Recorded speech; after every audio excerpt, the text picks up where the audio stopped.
One unelected district judge sitting in a courtroom in San Francisco or Boston or Baltimore can now issue a nationwide injunction that ties the hands of the President of the United States for all 330 million Americans.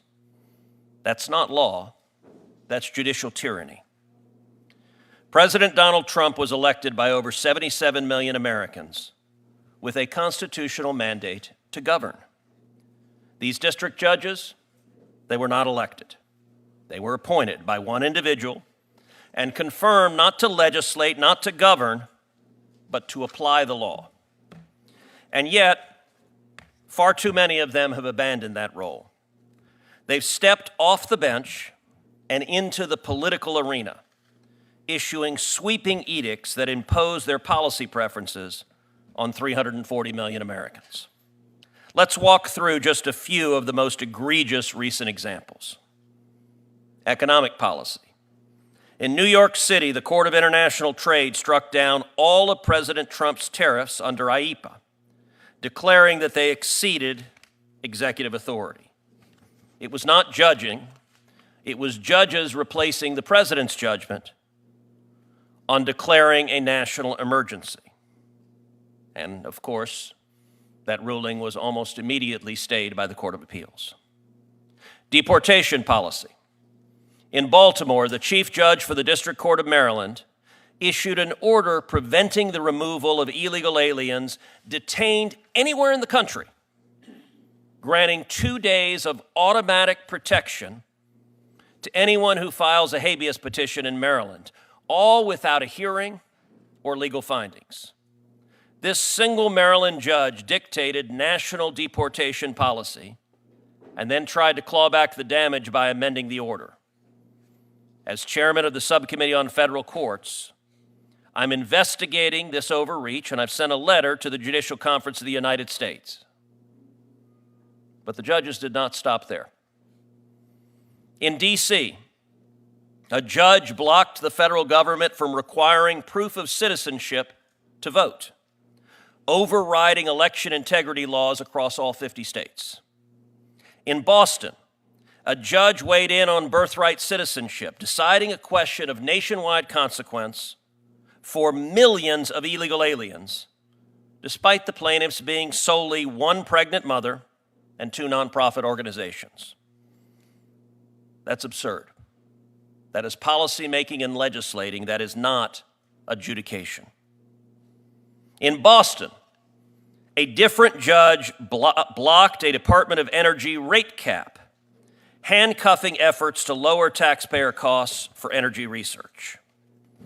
In Rhode Island, a judge ordered the federal government to immediately disperse tens of millions of dollars under the Inflation Reduction Act and other programs. The Department of Energy alone was forced to release $50 million by judicial fiat. In San Francisco, a judge mandated that the Office of Personnel Management rehire all terminated federal workers and restricted future firings, effectively turning the judiciary into an HR department.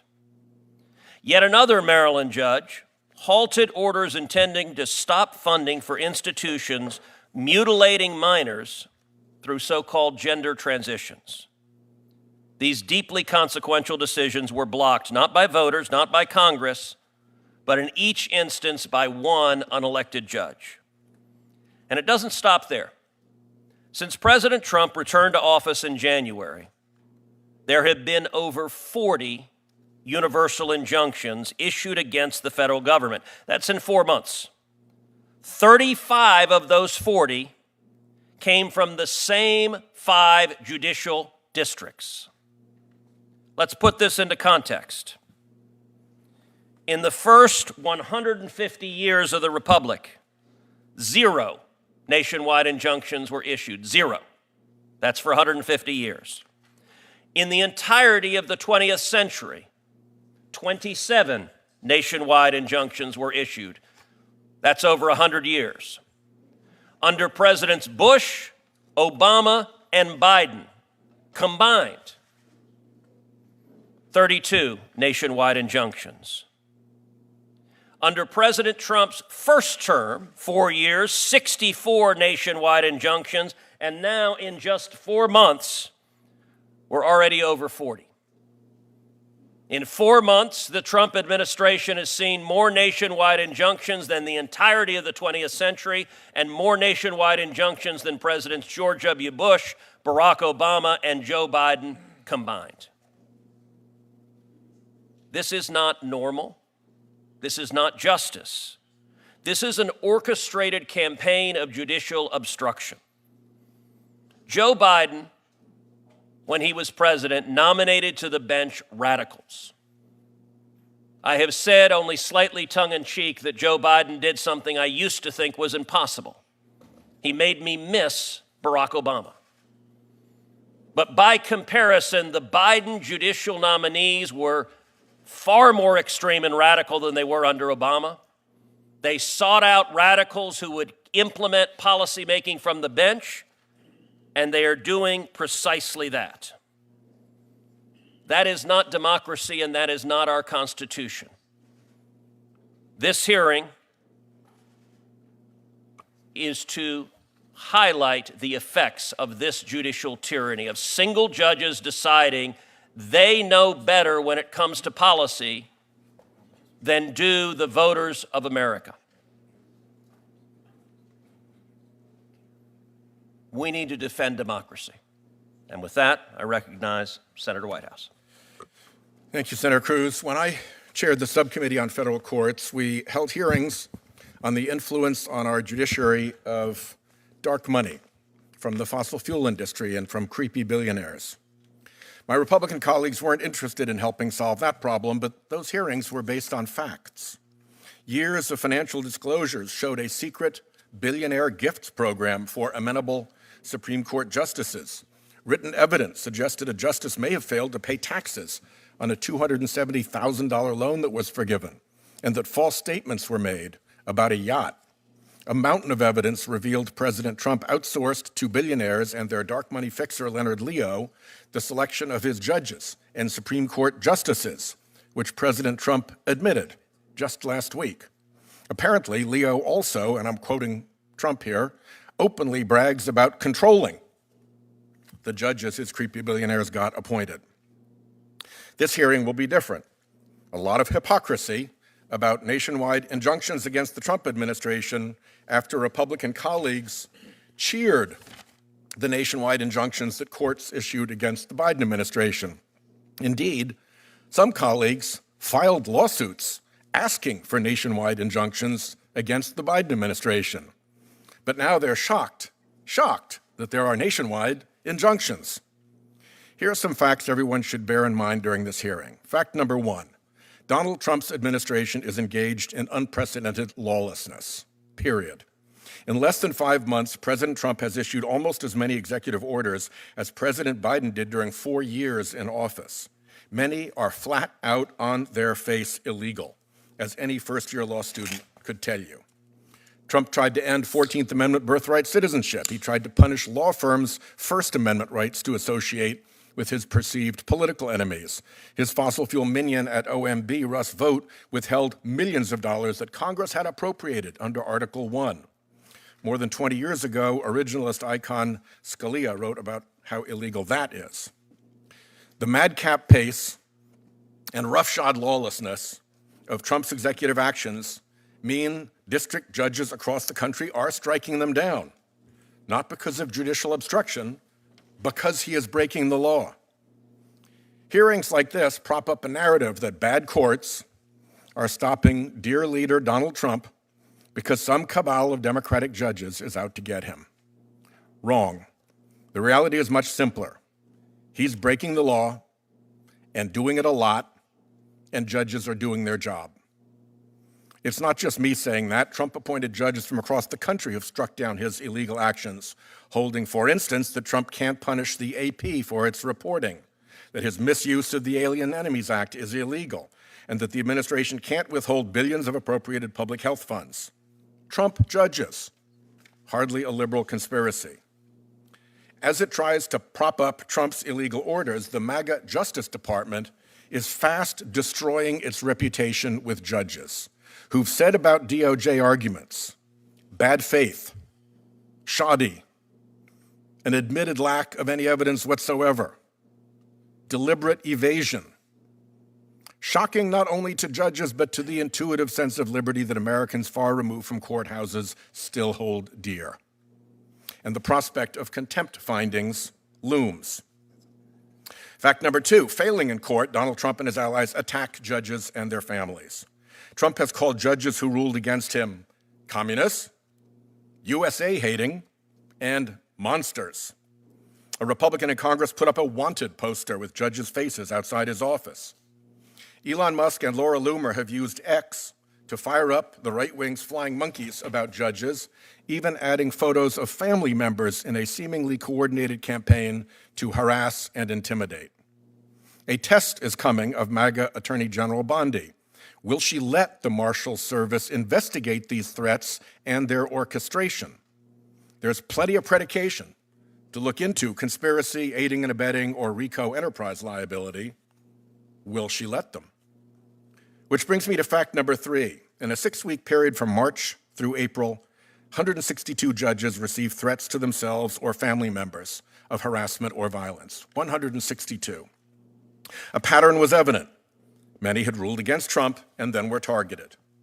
The latest tactic is a campaign to send pizzas to judges or family members' homes using the name of the murdered son of a federal judge.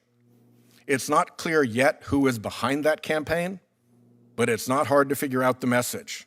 Stop ruling against Trump or else. These attacks have gotten so bad that the Chief Justice issued a statement, and the Judicial Conference formed a Judicial Security and Independence Task Force. Now I'd like to see some sign that the threats are being duly investigated. To the extent that this hearing encourages that animus further, it is deeply regrettable.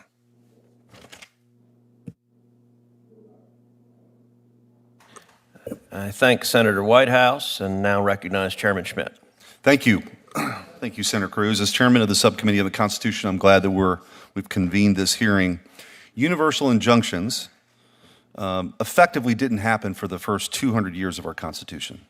Yet they become a fixture in our legal system in the last 20, especially when Donald Trump occupies the White House. The courts can play an important role in reining in an executive branch that's out of control. This is especially important when reining in actions by unelected, unaccountable bureaucrats who act outside of the scope of their congressionally authorized authority. But what happens when Article 3 has no limits? As listed in the hearing's title, Alexander Hamilton called the judiciary the least dangerous branch in Federalist 78. And historically, in Federalist 78, Historic was responding to the anti-federalist Brutus, who was raising the alarm bell over the seemingly unchecked power of Article 3 to subvert the will of the people and the rights of citizens. Hamilton responded that judges will be forced to behave because nothing guarantees that their orders are enacted. Judges can't raise an army. They can't collect taxes or duties. As Hamilton said, the judiciary must ultimately depend on the aid of the executive branch to enforce its judgments. To date, the Trump administration has followed every court order, enforced every judgment. It's no one's desire to put Hamilton's theory into practice. That is why this hearing is so important. We are not a juristocracy. We do not want the judiciary to subjugate itself. We want to keep it from subjugating others. I agree with Hamilton that there is no liberty if the power of judging is not separated from the legislative and executive powers. But this runs both ways. There can be no democratic accountability, no Republican government with an overly activist judiciary that allows over 600 judges to wield limitless power. On one particularly troubling example, district court judges have not been assigned cases randomly or transparently. In March, Chief Justice Boasberg, right here in D.C., has found himself into 4 major Trump cases, a statistical impossibility. Boasberg took over the Alien Enemies Act and ordered planes to be turned around in the dead of night, despite not being the emergency judge on duty that night. It seems clear that as chief judge, He has play, and he wants to be able to grab cases for himself. I've had firsthand experience with this non-random case assignment in our federal appellate court system. When I was Attorney General of Missouri, I often found myself litigating in the Eighth Circuit, a circuit of unique makeup. Of the 11 judges in the circuit, 10 have been appointed by Republicans. Yet, the one Democrat appointee, Judge Jane Kelly, found herself hearing nearly every political sensitive case in the circuit. Time after time, case after case, miracle after miracle, for the Democrats, Judge Kelly would be there for nearly every politically sensitive case. This was not due to the good luck of Judge Kelly. The circuit clerk's office, which assigned cases to appellate panels, was filled with her former clerks and ideological compatriots. In practice, they set the nationwide policy by rigging case assignment. Another issue is the universal injunction is a judicially created remedy while Congress set up a procedure for group relief under Rule 23. As Solicitor General John Sauer recently argued compellingly, the proper avenue for group relief is under Rule 23 class actions. Rule 23 was designed to ensure a structured and fair approach to broad legal challenges. I'm hopeful that the Supreme Court will curb injunctions to restore proper judicial limits and respect the separation of powers. A district judge blocking deportations is as absurd as directing military strategy. This is activism, not judgment, not the rule of law, and it undermines the voters' mandate to secure our borders. Enough is enough. We must act here in the Senate to fix these issues. Article 1 isn't alone in this. The Judicial Conference and the Supreme Court must get their houses in order as well. Does our Constitution establish a judiciary that resolves cases or sets policy? In this committee, do we confirm judges to take the bench or to take the podium? The founders clearly intended the former. It's time for a reset. The American people elected President Trump to secure our border and restore our nation. I look forward to the testimony of the professors, and I urge this committee to advance reforms that uphold the separation of powers. Thank you. I now recognize Ranking Member Welch. Thank you very much. You know, the concrete issues of a universal injunction or forum shopping are things that we can address. But there is a context that we're all operating in, and this is where I disagree with my colleagues, particularly Senator Cruz and his recitation of what he saw as a judicial rampage. This moment we're in our country, is testing whether the separation of powers, 3 co-equal branches of government, shall endure. That's really the question. We've seen an abdication of constitutional responsibility by the Congress. It's appalling.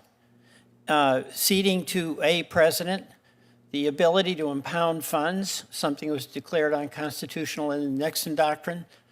Ceding to the president tariff authority, which in the Constitution belongs to the policymakers in Congress. Just 2 examples of Congress ceding its constitutional authority. That's done willingly by my colleagues in the House and some in the Senate. We should reassert our authority. But the second leg of that, the transfer of authority to the executive, is the rampant attack on the judiciary.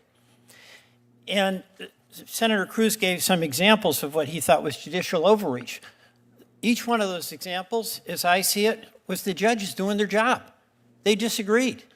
And when they disagreed, it was asserted by the president and by the attorney general that they were monsters, they were renegades, they were out of control. It was an ad hominem attack because judges were doing their jobs. And I will say we can deal with the forum shopping, which is something the private bar gets involved in. We can deal with universal injunctions. But the all-out assault on judges, because they make decisions, which is the job it is they have to do. And the decision is, has a president exceeded his authority? The decision is, has the Congress passed a law that deviates from constitutional requirements? Those are so profoundly important to keep that separation of powers and to keep the competition between the three branches so that we don't have absolute power vested in a single person, and that's the chief executive. So when, Senator Cruz, you talk about a judge making this decision about keeping somebody here, it's called due process. I'm for due process. When we talk about judges striking down under the international trade agreement, whether the president has authority to set these tariffs, and it's a three-judge decision, one appointed by Trump, one appointed by Obama, one appointed by Reagan, and they say the president didn't have authority, I would say that is the judges doing their jobs. But what is most profoundly important for the well-being of our country is that the Congress reassert its authority to pass laws, to restrict the executive or to empower the executive, but not to cede our authority to the executive ever. And it's our responsibility to do every single thing we can to validate the legitimate exercise of the decision-making authority of the judiciary. I look forward to this hearing and the testimony of the witnesses. Thank you. Thank you. I would make two brief observations. Number one, it is interesting as our Democrat colleagues defend these nationwide injunctions that neither of them made any reference to the fact that the number of nationwide injunctions issued in the first 4 months is greater than the entire 20th century and is greater than all of the nationwide injunctions issued against Bush, Obama, and Biden combined, nor did they address the disturbing fact that of the 40 universal injunctions that have been issued in the last 4 months, 35 of them came from the same 5 judicial districts. There is a reason for this. Blue state attorneys general and radical leftist groups are seeking out affirmatively radical judges who they know will impose their own policy preferences. If it were simply, as our Democrat colleagues said, judges following the law, then you wouldn't have to keep going to the same radical judges over and over and over again, because judges across the board should do that. But the litigants know exactly who the zealots are that are on the bench, and that's who they are seeking out. I will also point out that the discussion about the urgency of protecting the safety of judges. Listen, I agree. We should protect the safety of every federal judge, but it is interesting because my Democrat colleagues were utterly silent during 4 years of the Biden administration when you had violent mobs outside the homes of Supreme Court justices unhappy with the Supreme Court's ruling in Dobbs, and the Biden Justice Department refused to enforce federal law and protect the justices. And my Democrat colleagues were perfectly happy with Supreme Court justices being threatened if they disliked the rulings that were coming from the Supreme Court justices. Unlike my colleagues, I believe we should protect judges regardless of whether I agree with them or not. We should protect their safety. And every time you hear a Democrat senator talk about protecting judges from acts of violence, you ought to ask them, why did they not have a word to say about the Biden Justice Department allowing mobs to threaten the families and children of Supreme Court justices night after night after night while Biden's Attorney General refused to follow the law? And with that, I'll recognize the ranking member of the full committee, Senator Durbin. Thank you, Senator Cruz. They asked Winston Churchill after World War II how he thought history would treat him and his conduct of the war. He said, "I'm not worried about it because I plan on writing that history," which he did. Today we see an example of written history, revisionist history, from the chairman with the statement that he just made about concern over the safety of federal judges. I cannot remember a single instance of what he just described, not one, when there were protests and demonstrations before the homes of judges, regardless of who appointed them, Republican or Democrat. Our feeling was they're all entitled to a guarantee of safety to the best of our ability. And that's what I did as chairman of this committee, and I hope that I believe I spoke for the Democrats in that approach. The title of this hearing says a lot. In full, the supposedly least dangerous branch District Judge versus Trump.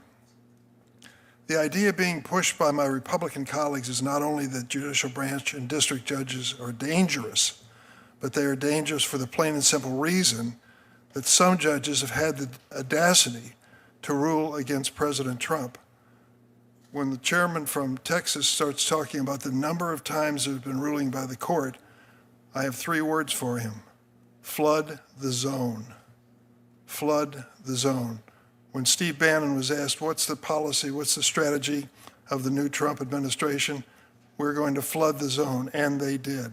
More executive orders issued by this president in the beginning of his presidency than any president in history, leading to more court challenges than any president in history. It seems pretty logical to me. By framing the hearing as they have, my Republican colleagues have shown their hand. This hearing is not really about policy or legal issues. Instead, it's about challenging the authority and legitimacy of the judiciary. They are showing their undying loyalty to their leader, the president. This hearing is merely the latest episode in an ongoing effort by President Trump and his allies to undermine the judiciary and intimidate judges who dare to rule against them. In March, the president demanded the impeachment of a federal judge simply because he ruled against his administration, calling him, quote, and I quote, I want you to hear these words, a radical left lunatic, a troublemaker and agitator. In May, President Trump referred to judges who ruled against his administration as, quote, communist radical left judges. 2 days ago, the president posted, and quote, if the courts somehow rule against us on tariffs, which is not expected, that would allow other countries to hold our nation hostage with their anti-American tariffs that they would use against us. That would mean the economic ruination of the United States of America, end of quote. These statements that I've just read are not normal. It is difficult to imagine either President Bush, President Obama, or President Biden using such unhinged, bombastic, and childish language, or calling for the impeachment of a judge simply because that judge ruled against his administration. The reason it's difficult is because Obama, Biden never did anything like this. But imagine if they had, and how congressional Republicans would have responded. They would have shouted about it from the rooftops, posted furiously on social media, and the only person they would have considered impeaching would have been the president himself. But because this president is a Republican, because the president and his allies go after anyone who dares to speak up, because fear of political retribution is now at the core of this MAGA world, my Republican colleagues have been silent as the president has made the statements he has about judges. Instead of rushing to defend the judiciary and our system of government, they are rushing to defend the president. While my colleagues on the other side may try to make it appear as though decisions of district courts against the president are somehow dangerous, in reality, it's the attacks on the judiciary itself that are dangerous, to both the rule of law and to the actual judges themselves. I could go through chapter and verse of federal judges who have been intimidated physically. In fact, deaths that occurred in the Northern District of Illinois. One of my judges, she's now retired, lost her husband and her mother to a litigant who attacked her in her home. It's serious. I don't think it's a mere coincidence this spike in violence against judges coincided with increasingly harsh rhetoric against the same judges and the president's personal call for the impeachment of a federal judge on March 18th. Some judges and family members have received threats in the form of hundreds of anonymous pizza deliveries to their home. Pizza deliveries? These deliveries are an effort to demonstrate that those seeking to intimidate a targeted judge know exactly where those judges live. Nearly a month ago, I sent a letter to the Attorney General Bondi and FBI Director Patel, asking them to investigate this effort with the pizza deliveries and other threats against federal judges, and to provide information on steps they're taking to protect those judges and their families. I did not designate just Democratic appointed judges or Republican appointed judges, but all judges. Showing the priorities of this administration, I'm sorry to say, I have yet to receive a response from either the Attorney General or the Director of the FBI. In the meantime, I ask my Republican colleagues to join me. Let us recognize that violence begets violence. Threats of violence, whether from the right or left of the political spectrum, are never, never acceptable. People are welcome to debate the merits of any particular judicial decision, but we cannot condone personal attacks and threats against judges who rule against this administration. And we can't allow partisan politics or the latest outrage from the president to undermine the judicial branch in our constitutional order. I yield. Mr. Chairman, would you indulge me for a moment? We indulge you every moment. I appreciate that act of generosity. It's just something you said that I think is actually dangerous and should be addressed, and you're welcome. But when Judge Anderol was killed in New Jersey, the Republican colleagues in the Senate, their outpouring of support, their outpouring of concern, they're willing to work together on a bipartisan bill was extraordinary. It shows the truth of this institution that despite some of the fiery rhetoric that you were sowing, we're really a bipartisan, working bipartisanship. Cornyn and Coons, after the incidents you're talking about, got together and actually passed a bill to better protect our Supreme Court justices, many of whom are friends of ours.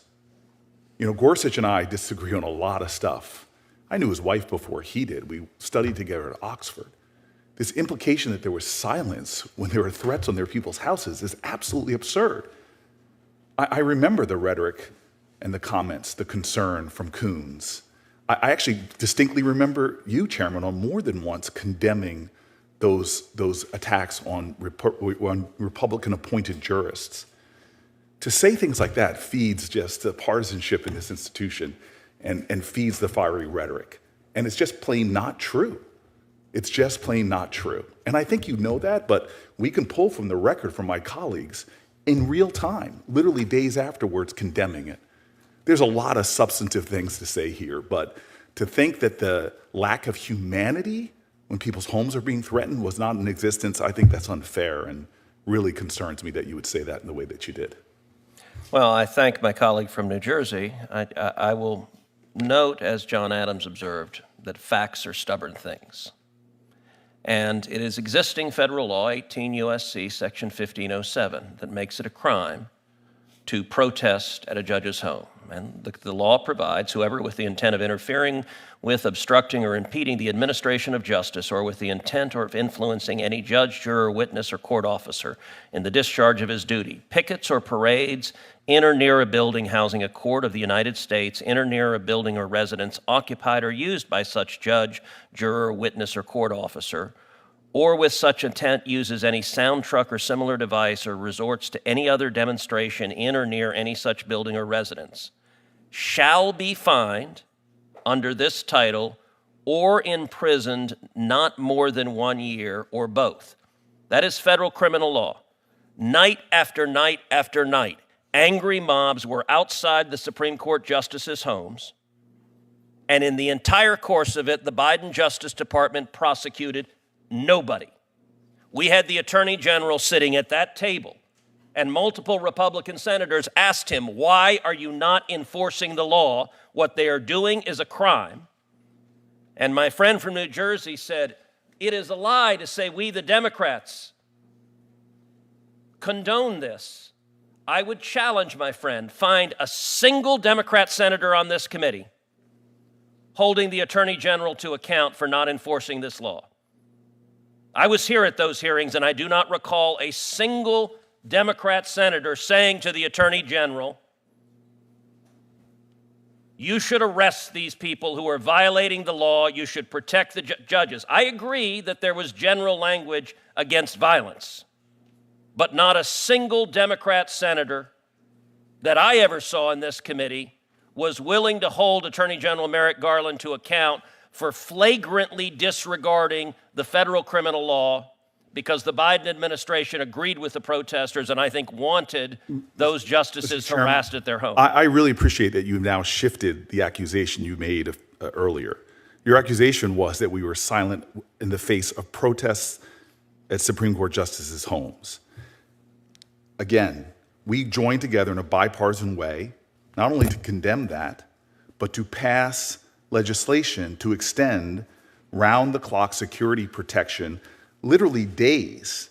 It was introduced May 5th, passed the Senate, in a bipartisan fashion on May 9th. So if you're saying that we didn't criticize Did the Merrick Biden Garland, DOJ arrest a single person under sir, this law? you are now changing the No, that is what I accusation said. you That is what I said. Again, I'll pull the record. Did the Biden DOJ arrest even one? Again, The answer is no. my point to you is the accusation that the Democrats on this committee do not care about the safety All right, so let me of ask you federal this. judges. Should I the did not Biden interrupt you, DOJ sir. I would appreciate if you let me finish. I am sick and tired of hearing the kind of heated partisan rhetoric, which is one of the reasons why we have such divisions in this country. The attacks we see from the President of the United States of America trolling and dragging judges through is what we should be talking about that puts people in danger. I'm simply taking issue with the claim that you made at the top that people on the Democratic side of the aisle do not care about the safety and the security of judges and said nothing. You said we were silent after people's houses were protested. That is a patent lie, sir. We were not silent. We took action. We joined in a bipartisan way to protect those judges, as was done in a bipartisan way to protect a New Jersey judge after their horrific attack at their home. So I see you now trying to shift the debate to whether we talk to an attorney general. I'm simply taking issue with this accusation that somehow we Democrats are so bad because we don't call out threats to our judicial colleagues. And that is wrong. You could change the argument now that you want, but what you said was patently not true and was, in fact, a patent lie. So I do enjoy the fact that my colleague from New Jersey raises his voice and says it's a patent lie and says he's doing so in defense of lowering the rhetoric. There is some irony to doing those two together. I'll point out that in the entire course of those remarks, Senator Booker did not dispute the central point I made, which is the Biden Justice Department arrested 0 people, prosecuted 0 people, for violating the criminal law, and every Democrat senator on this committee was silent about it. And this was an ongoing pattern for months. And I would note also that the senator from New Jersey clutched his pearls about language threatening judges, and yet I do not recall a single Democrat senator of this committee saying a word when Chuck Schumer went to the steps of the Supreme Court and threatened the safety of the Supreme Court justices by name, Gorsuch and Kavanaugh, and he said, "You have unleashed the whirlwind and you will pay the price." And not a single Democrat senator had a word to say about this. And so their outrage is selective. And I will give my colleague from New Jersey a chance to just answer a simple yes-no question. Should the Biden Justice Department have enforced the criminal law against protesting at a justice's home? Yes or no? So the rank hypocrisy of Chuck Schumer apologizing the next day and you holding that standard for him and not for your president, who you actually rightfully described when you were running against him in a primary. I would love to run those tapes of how you perfectly talked about the danger of our president and his rhetoric. But now you are failing, in fact, blind to the very things you're accusing Chuck Schumer of. I don't think Donald Trump would know an apology if it hit him in the head. Never has said apologizing. So again, you are very, very, sir, very, very deep into the waters of hypocrisy in your criticisms of Chuck Schumer.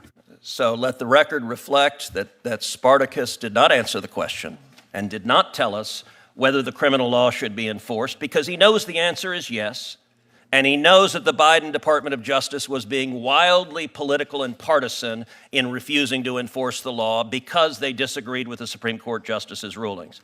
I have also, in addition to Senator Durbin, who's given his opening statement, I have a written opening statement from Chairman Grassley. Without objection, that written statement is entered into the record, and I will now briefly introduce our distinguished witnesses. We have 3. Our first witness is Professor Josh Blackman, who holds the Centennial Chair of Constitutional Law at South Texas College of Law in my hometown of Houston, Texas, where he's been teaching since 2012. And although Professor Blackman was born and grew up in Staten Island, he got to Texas as fast as he could and both of his daughters are proud native-born Texans, and I commend you for that. He is one of the country's leading voices on constitutional law. He has testified before Congress. He is a frequent voice in the New York Times, the Wall Street Journal, the Washington Post. He is, in 2024, was named the Jurist of the Year from the Texas Review of Law and Politics, an award that is near and dear to my heart, since in a previous year I received the same award. And he is a senior editor of the Heritage Guide to the Constitution, 3rd edition.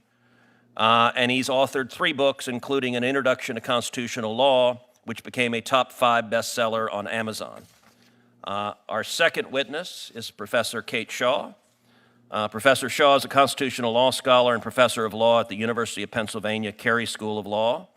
She joined the Penn Carey Law faculty in January 2024 from the Benjamin N. Cardozo School of Law, where she also served as co-director of the Florsheim Center for Constitutional Democracy.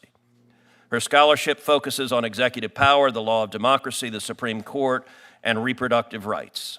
She has also taught courses on administrative law and legislation, as well as a seminar on the U.S. Supreme Court. Before entering the academia, Professor Shaw served in the Obama White House counsel's office and clerked for U.S. Supreme Court Justice John Paul Stevens and Judge Richard Posner of the U.S. Court of Appeals for the Seventh Circuit. Her academic writing has appeared in the Harvard Law Review, Columbia Law Review, Georgetown Law Journal, and other journals. She is married to Chris Hayes, a political commentator and host on MSNBC. And our third witness, Chairman Schmidt, will introduce, and if you can start the testimony, I've got to run to the floor and vote, and then I'll be back. Okay. The third witness is Joel Alicea, and he's the inaugural St. Robert Bellarmine Professor of Law and Director of the Law School Center for the Constitution and the Catholic Intellectual Tradition. He has also served as a visiting professor at Duke Law School and Notre Dame Law School. Prior to joining the Catholic Law faculty, Professor Alicea practiced law for several years at the law firm of Cooper & Kirk, where he specialized in constitutional litigation. He previously served as a law clerk for Justice Samuel Alito on the U.S. Supreme Court and for Judge Dyermood and Judge O'Scanlan on the United States Court of Appeals for the Ninth Circuit. Professor Alicea's scholarship has focused on constitutional theory, civil procedure, and constitutional law. He has been involved in the ongoing discussion on nationwide injunctions in the scope of the judicial power, both in the academy and in working with the Trump administration. And at this point, before you guys give your opening statements, it's a tradition of this committee to be sworn in. So if you'd please stand and raise your right hand. Do you swear that the testimony you're about to give to this committee is the truth, the whole truth, and nothing but the truth? So help you God. Thank you. Professor Blackman, we'll start with you. Thank you. Chairman Cruz, Chairman Schmidt, Ranking Member Whitehouse, Ranking Member Welch, thank you so much for inviting me to testify. My name is Josh Blackman, and I'm the Centennial Chair of Constitutional Law at the South Texas College of Law, Houston. The topic of today's hearing is very timely. The supposedly least dangerous branch, district judges versus Trump. It is often repeated that we have 3 co-equal branches of government, but this isn't true. In Federalist 78, Hamilton described the judiciary as the least dangerous branch. Unlike Congress, which is a power of the purse, and the president has the power of the sword, the courts have mere judgment. Yet it has been deeply ingrained in our consciousness that the court's foundational role is to balance the powers of the elected branches.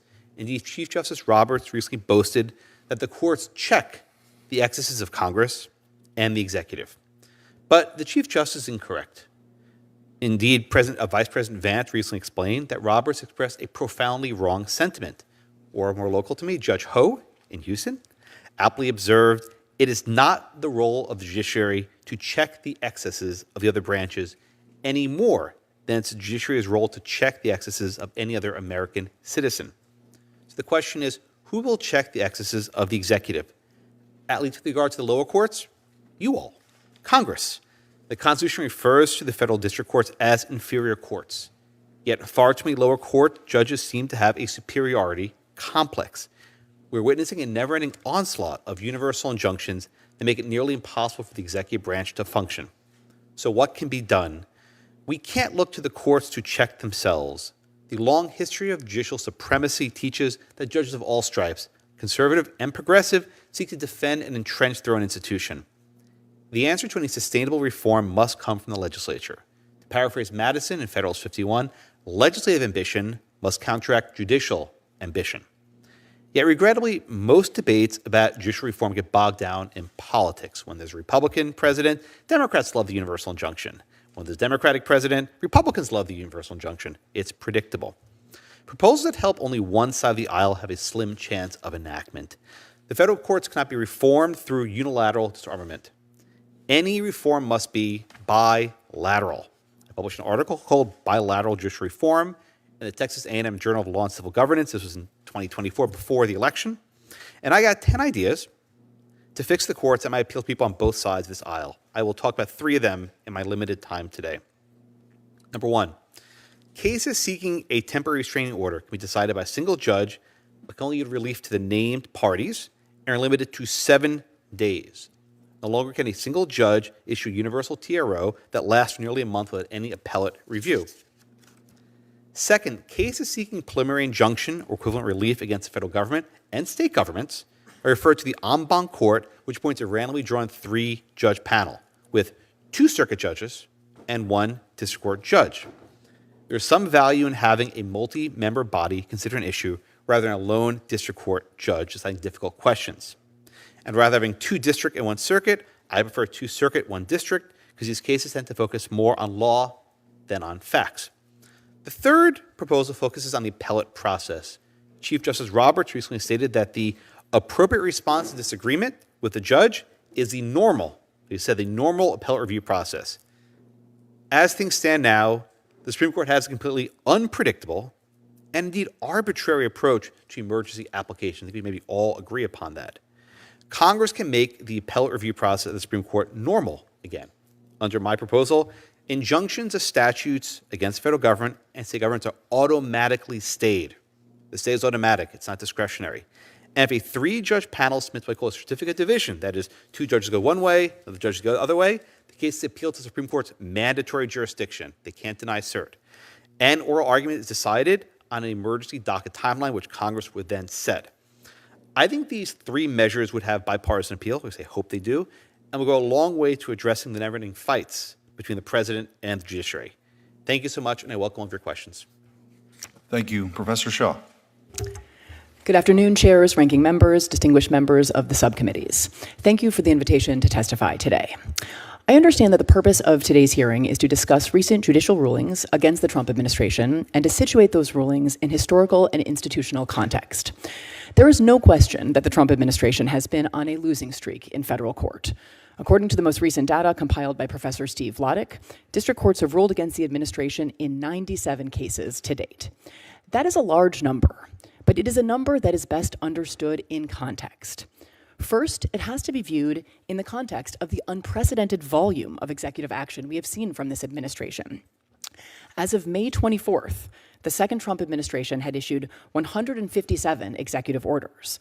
By comparison, the Biden administration issued 162, nearly the same number, over the course of 4 years. The first Trump administration issued 220 over 4 years. It is not surprising that this much more executive action than previous administrations has drawn more challenges. The second thing to understand is that these rulings have come from judges who sit in district courts across the country and who were appointed by presidents of both parties. 25 district courts in 10 circuits and 73 judges appointed by 7 presidents have ruled against this administration. That leads me to my third point.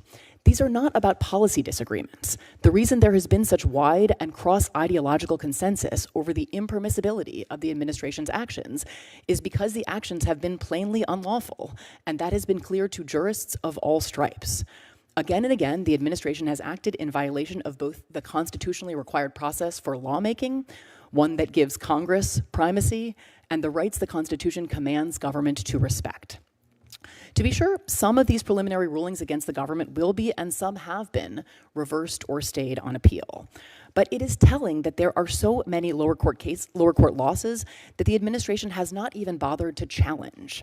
That is true in the birthright citizenship case currently pending in the Supreme Court, in which the lower courts have unanimously ruled against the administration. But the administration has not challenged those rulings on the merits. Instead, it has asked the court to use the case as an opportunity to restrict lower courts' ability to provide nationwide relief, and to do that in a context in which the administration is not even defending the lawfulness of its own executive order.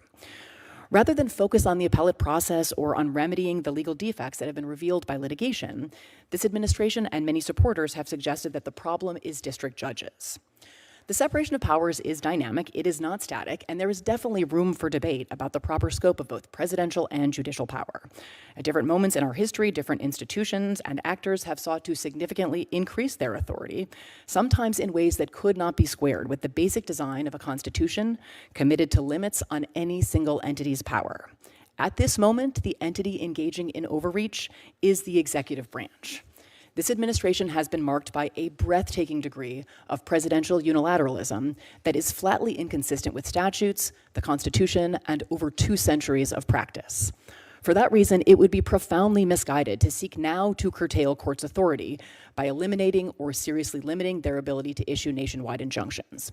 It is true that the use of such injunctions has increased in recent decades, and it is true that injunctions can be abused. But at this moment, courts are the only branch of government doing meaningful work to check the executive, protecting basic constitutional values, congressional prerogatives, and our liberty, which the separation of powers is designed to safeguard. If Congress does wish to wade into defending the separation of powers, I would suggest a couple of options. First, it could give the president some of the authorities he has tried to assert. If Congress agrees that the federal government should not protect Americans from abusive financial products and services, it can pass legislation doing away with the Consumer Financial Protection Bureau. If it wants to give DOJ access to Americans' sensitive personal information, it can repeal or amend the Privacy Act. If it wants the president to be able to impose sweeping tariffs based on his determinations of trade deficits, it can grant that statutory authority. As far as I know, it hasn't done any of that. Second, it could turn its attention to judicial security. Threats to the physical safety of federal judges have spiked in the last 4 months, and so have threats to judicial independence. There's a pending proposal that would move the U.S. Marshal Service from the executive branch to the judiciary in order to ensure that marshals are able to focus effectively on protecting federal judges and executing federal court orders. That would both comport with the original structure of the Marshal Service and would align the security practices of the judicial branch with those of Congress, right? Each branch protected by its own security apparatus, not subject to direct control by another branch. The federal courts are an important part of our constitutional scheme, and at their best, they can serve both to make rights meaningful and to enforce and facilitate core commitments to popular sovereignty and self-rule. They have not always done that, and again, a healthy democracy allows debates about the proper scope of judicial authority. But many attacks on the judiciary do not appear to be animated by a desire for good faith debates about the limits of constitutional authority. They seem instead of a piece with other efforts to neutralize any actor or institution that would seek to limit this president's power. Thank you again for the opportunity to testify, and I look forward to your questions. Thank you, Professor Shaw. Professor Alisea. Mr. Chairman, Ranking Member, members of the subcommittee, thank you for the invitation to testify today. It's an honor to speak with you. While the topic of today's hearing touches on many issues, my understanding is that I've been invited to address the practice of universal injunctions in particular, and that will be the focus of my testimony. An injunction is an order from a court directing an entity like a government official or a government agency to do something or refrain from doing something. Courts have been issuing injunctions for centuries, and when injunctions only grant relief to a party to the case, they're generally not controversial. What makes universal injunctions controversial is that they purport to give relief to entities that were never made parties to the case. In the birthright citizenship cases now before the court, for example, a district court judge in Seattle issued an injunction forbidding the enforcement or implementation of the president's executive order on a nationwide basis. That means that the executive order cannot be enforced against anyone, even though the only parties challenging the order were 4 states and 2 individuals. Now, universal injunctions are damaging to our political and legal system for many reasons. The effect of a universal injunction is that the policies of the elected president are subject to what is effectively a veto by unelected district court judges. Because it only takes a single judge to issue a universal injunction, the president's opponents only have to win one lawsuit to stop the president, whereas the president has to win every single lawsuit if he wants to implement his challenged policies. Because they place unelected district court judges in charge of national policy, universal injunctions are a problem for presidents of both parties. This is not a partisan issue. But universal injunctions have been used at an astonishing rate against President Trump in particular, which is why the issue has become so prominent over the last few months. For example, during the month of February alone, more universal injunctions were issued against President Trump's policies than in the first 3 years of the Biden administration. The result has been an atmosphere of continuous emergency throughout the first few months of President Trump's second term. It seems as if every time the president issues a new policy, it is almost immediately followed by a district court issuing a universal injunction. Since the president cannot allow a single judge to dictate national policy, the administration has had to seek emergency intervention by a court of appeals.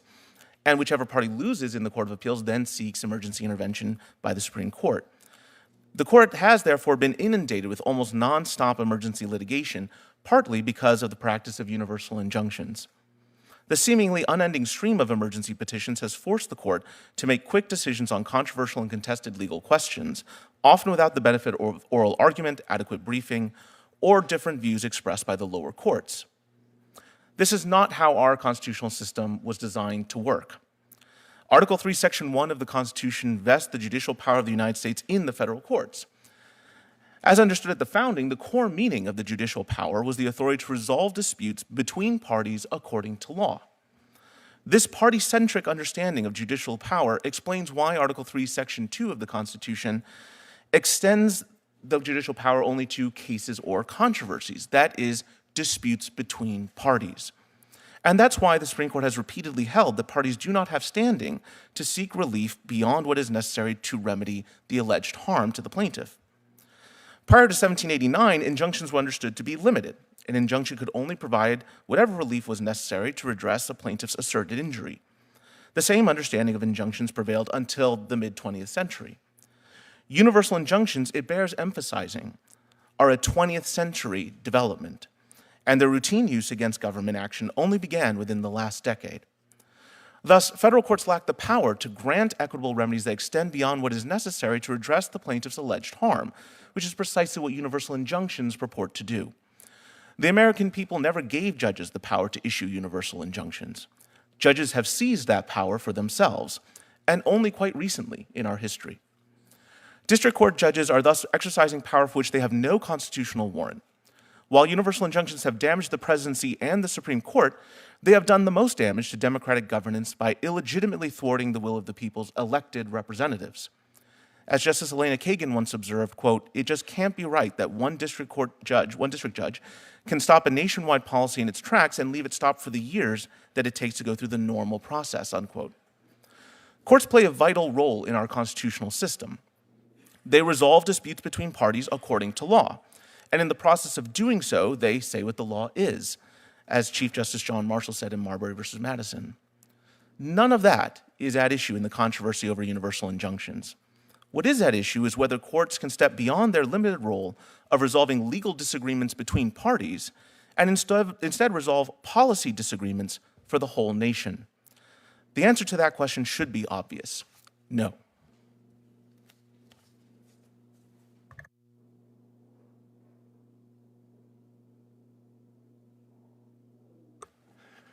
Thank you to each of the witnesses for your testimony. Professor Blackman, prior to 1963, had any federal court issued a nationwide injunction blocking federal law or executive policy? I'm not aware of any.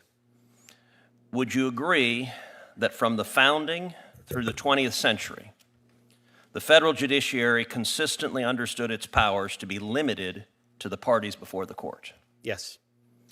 And would you agree that the widespread use of universal or nationwide injunctions, especially against presidential actions, is a recent development emerging in the last decade? Yes. That's important history, because what we're seeing now is not normal, and we have over 2 centuries of history when this didn't happen. It is instead a novel and dangerous concentration of judicial power. when a single district judge issues a nationwide injunction, are they acting as a constitutional judge or as a de facto national policymaker? It's effectively a veto on the executive branch. We've seen district judges block President Trump's policies on immigration, energy, birthright citizenship, and even federal hiring and firing, all prior to any appellate review, all without any input from Congress, all from one single judge. Let me offer an analogy. Suppose the federal government approves a plan to cut down trees in a national forest to make way for a pipeline. One person who occasionally camps in that forest files a lawsuit.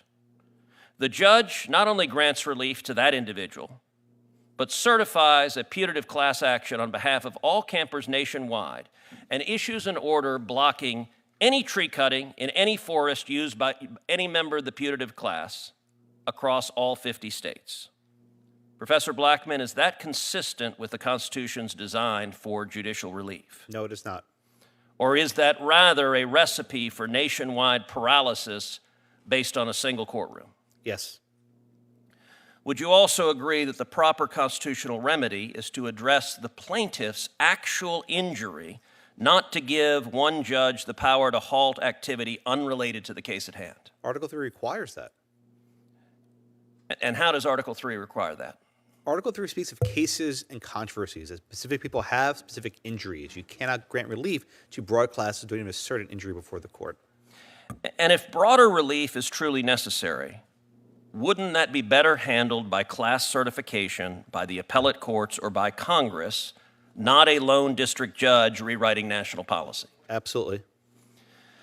Can you explain how this pattern of nationwide relief not only intrudes on the president's Article 2 powers, but also undermines Congress's own lawmaking authority? What ends up happening is you file many lawsuits in many districts seeking parallel relief, and it only takes one judge to grant the universal injunction.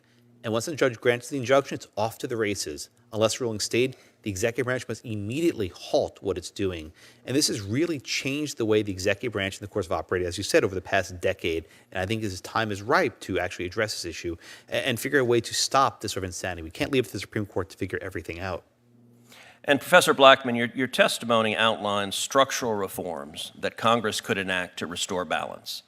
Can you explain how requiring a three-judge panel drawn from both district and circuit judges would deter judicial overreach and restore legitimacy to preliminary relief? Well, this is how Congress ran things for much of the 20th century. They stopped in the 60s and 70s.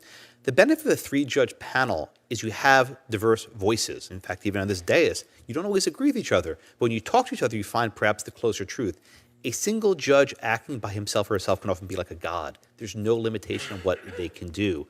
But the benefit is if you have two circuit and one district, you're basically bypassing this next layer of review. Have the initial panel, three judges, and have managed review by the Supreme Court. To cut out this race to the Court of Appeals, this race to the Supreme Court, let's compress the process and get to the result quickly enough so these issues of national significance are resolved fairly.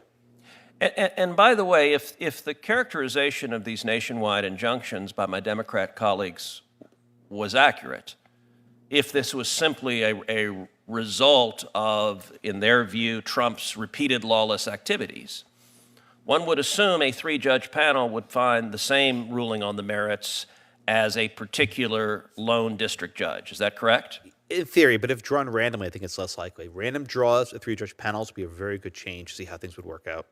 Well, and much like Sherlock Holmes and the lesson he derived from the dog that did not bark, in this case, when we hear our Democrat colleagues talking about this is simply enforcing the law, the dog that isn't barking is why do they keep going to the same handful of radical judges in bright blue districts?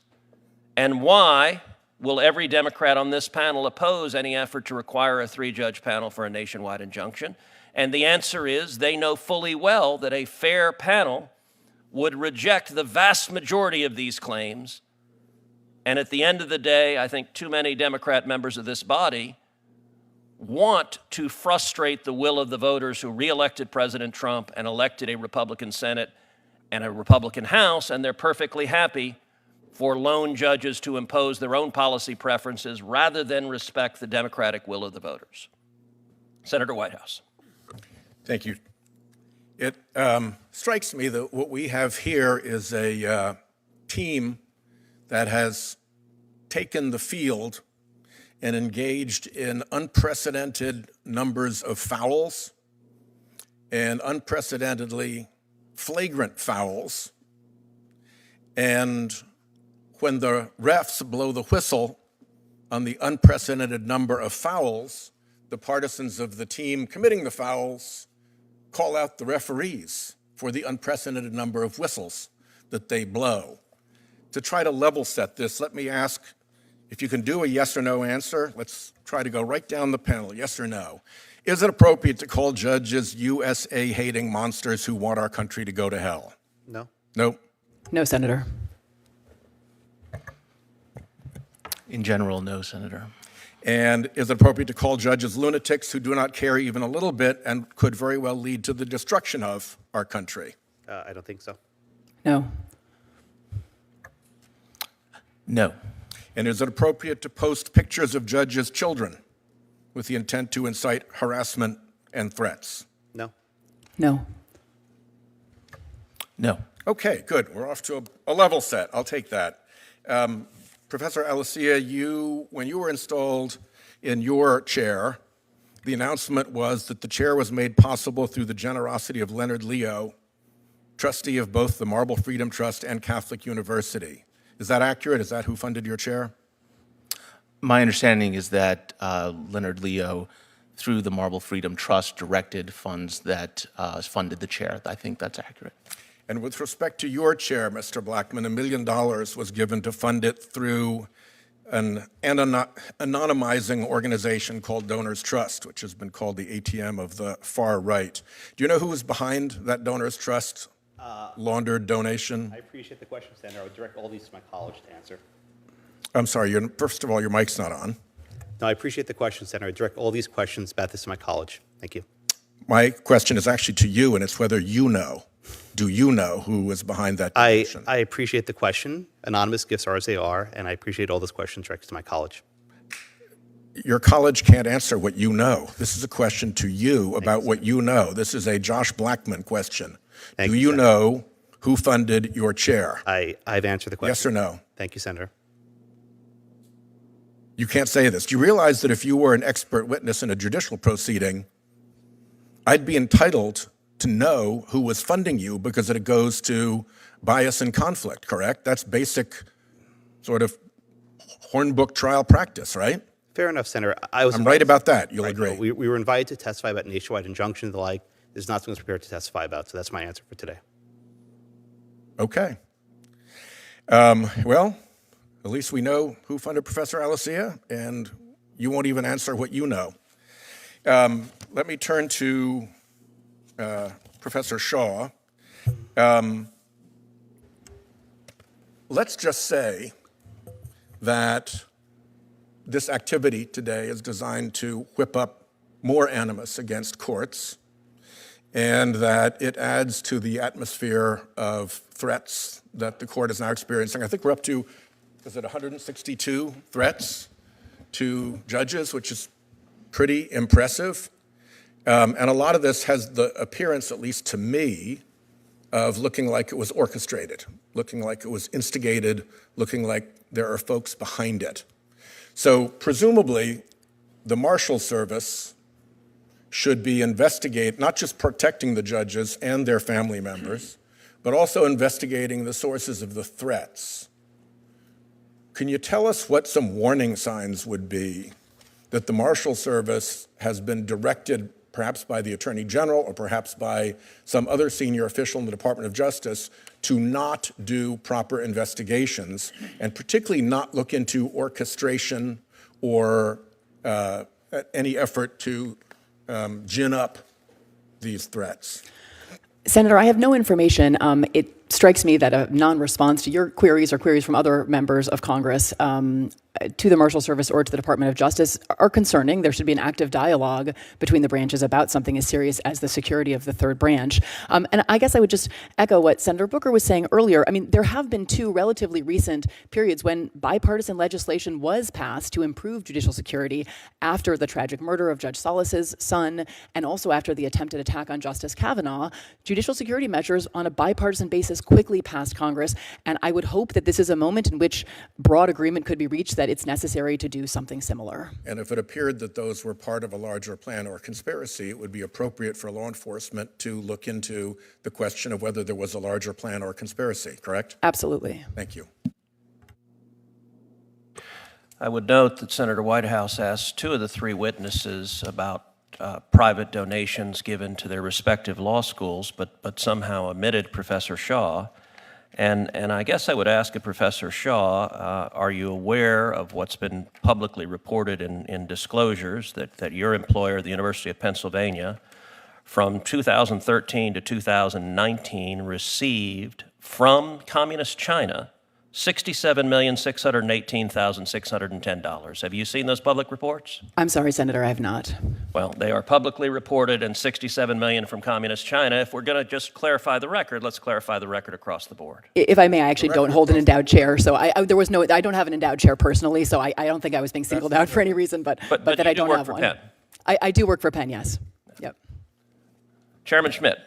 Thank you. I suppose to further the analogy that Senator Whitehouse gave of reffing the game, I don't think anybody has a problem on this side of the aisle with a ref calling balls and strikes or calling a foul. The problem is, what if the ref's daughter hired the coach? What if the ref has money on the game? What if people start to question the legitimacy of the ref in the game? We all know what happens. People don't watch it anymore. Vegas takes the game off the board.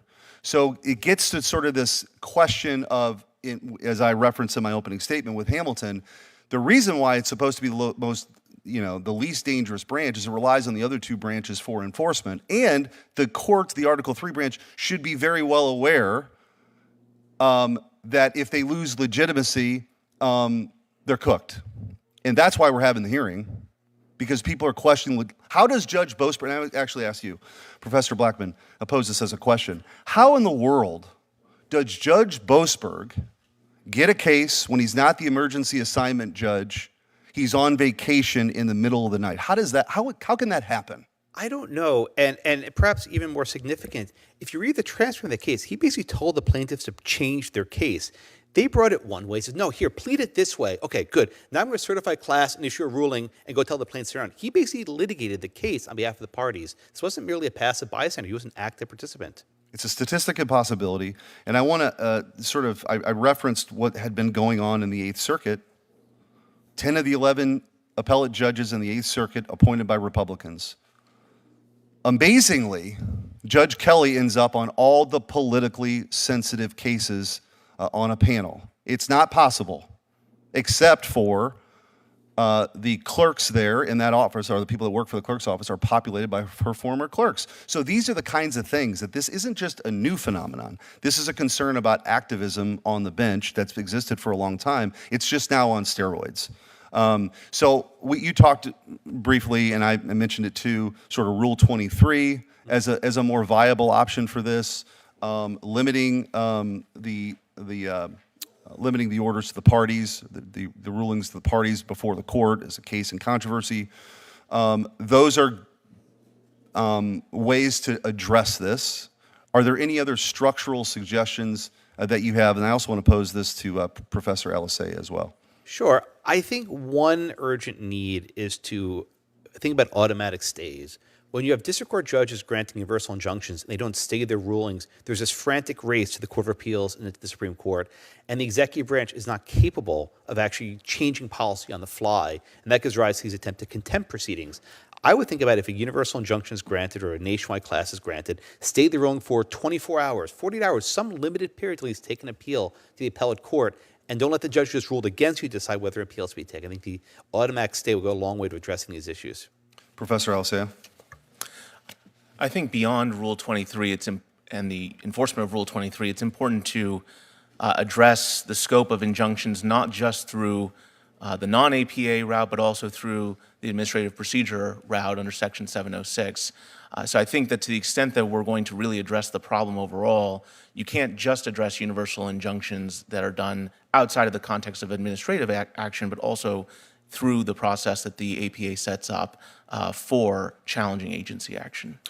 Thank you. Professor Blackman, I do want to, you recently wrote an article in May of this year where you state the District of Maryland's standing order, that judge that automatically blocked deportations upon filing a habeas petition without merit review is pretty clearly designed to thwart the Trump administration's immigration policies. Could you explain that? Yeah, this is unusual. So the District Court of Maryland issued what's called a standing order, which is basically an order that applies in all cases. And it says, by virtue of filing a habeas petition, a grant of stay is automatically issued. The Supreme Court has said there's a four-factor balancing test to decide whether a stay must be granted. This is automatic. Indeed, if you actually read this seriously, it's a permanent handcuff on the president's authority to deport people. The judge actually walked it back about a week ago. They sort of modified it. Maybe the judicial conference got wind of this. But I think there's still an attempt to limit the executive power in ways that have not been done before. And it was issued to the government, I think it was writ large, right? I mean, Yes. This is very unusual.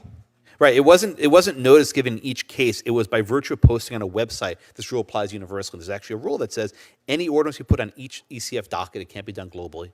I think so one of the points of this hearing, the Supreme Court has a case in front of it where it has an opportunity to rein this in. And I think the Chief Justice is very keen to understand the perception of the court.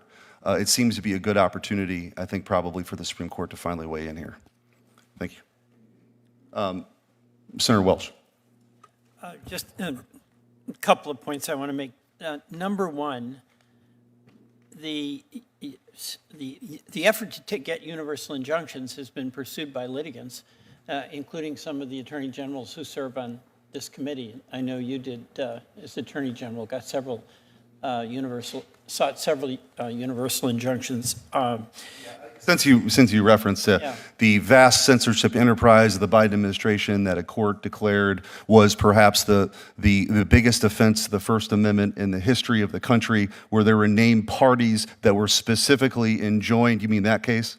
Yeah, I do. My point here is that if there's an opportunity out there for a litigant, whether it's a lawyer trying to get the judge that he or she thinks is going to be the most favorable, or an attorney general trying to get the most relief for something that he or she believes in, they'll do it. So it's up to us if we think that process should be adjusted to change it. But it's not a Republican-Democratic deal. I mean, it's what litigants do. The second thing is, Professor Blackman, you mentioned how some of these universal injunctions inhibit the authority of the executive, right? What's the problem with that? I mean, what's so great about the executive having unlimited authority? Well, I'll take the Alien Enemies Act in particular. This is a statute that's been around for 200 years. It's been enforced in various times. And historically, it's been a very deferential statute. The courts haven't scrutinized when it should be enforced, and they haven't told plaintiffs to turn around. So I think we're seeing not only aggressive use of the universal injunction, but also intrusions upon the executive authority. So I get that. And let me just be clear. I disagree with you. And I disagree with the executive invoking what I regard as a very discredited law and using it to deny due process. So I'm on the side of pushing back against executive authority. So I don't see that as a big problem. Professor Shaw, one of the things people here are talking about is the class action. Mm-hmm. And here's my question with it, and I want you to address this. I had a small town law firm, and I'd have people who walk in, and every once in a while, they had a hopeless case that we'd take, and we'd get them relief. And if I had to do that in a four-person law firm and certify a class action, I couldn't have taken that case. So this so-called remedy of using the class action means that those Vermonters or those folks in Washington State or wherever who go into a lawyer's office to seek relief and that lawyer's willing to take the case, what are the burdens on that law firm if they have to certify it as a class? Yeah, I mean, it seems to me that, let's take maybe the birthright citizenship example, arguments that challenges can be maintained against this executive order, but they have to be done using the class action device. I'm not sure if those are being made in good faith. Rule 23 of the Federal Rules of Civil Procedure has relatively demanding requirements. The Supreme Court has ratcheted up those requirements in a series of cases in the 2010s. The plaintiffs have to be similarly situated in terms of their injury and the kinds of relief that they are seeking. And the Solicitor General in the Supreme Court a couple of weeks ago didn't disclaim the likelihood that they would be back before the Supreme Court saying, well, you shouldn't even be able to certify a class with respect to this executive order. So it feels to me like a little bit of a heads we win, tails you lose. You can try a class action and we will marshal different kinds of arguments against you doing that. But it is not as though it is very easy to satisfy the requirements of Rule 23. And I think that shifting from these injunctions to a pure Rule 23 based regime would disadvantage those unable to secure representation, who don't satisfy the requirements of class membership, and would mean no relief from government unlawful conduct. Yeah.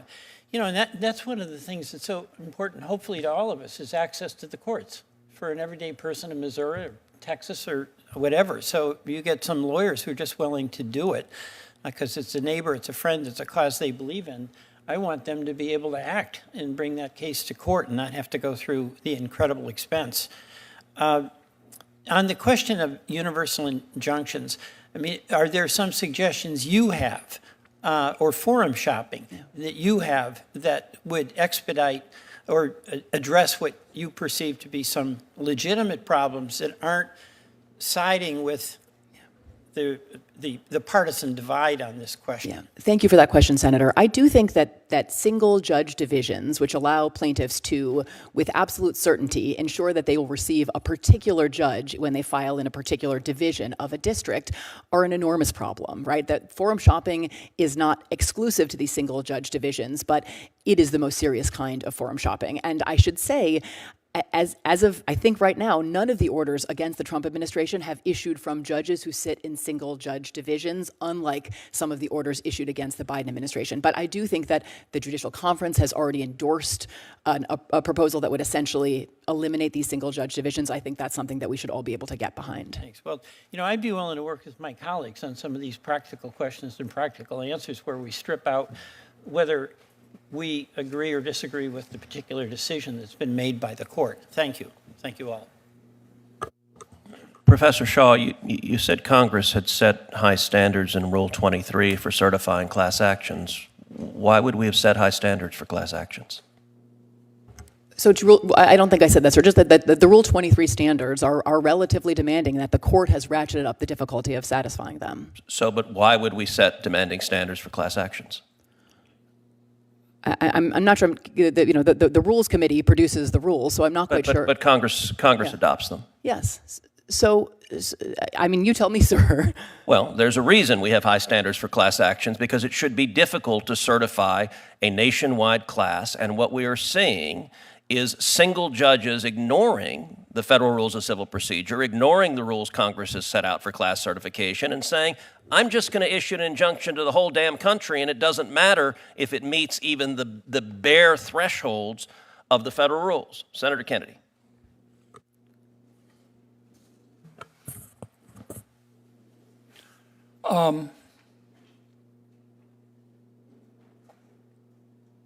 Would any of you advise a client to defy a federal court order?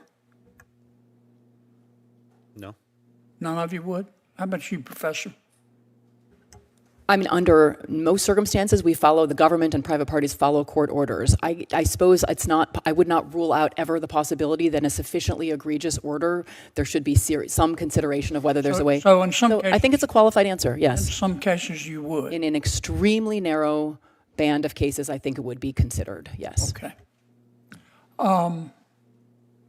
Do any of you think that nationwide or universal injunctions are not being abused?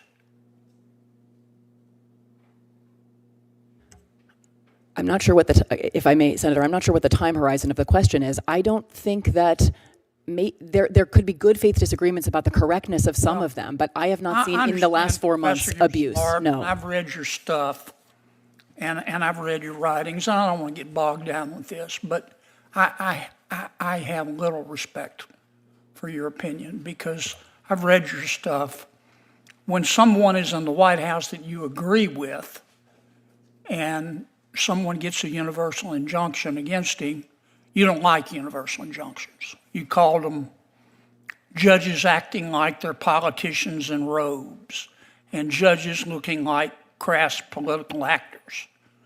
But now that President Trump's in the White House, who you dislike, you think that universal injunctions taste like pumpkin pie. So I have to discount what you say, because I think you act on your political beliefs. And I worry that that's what you're teaching your kids. So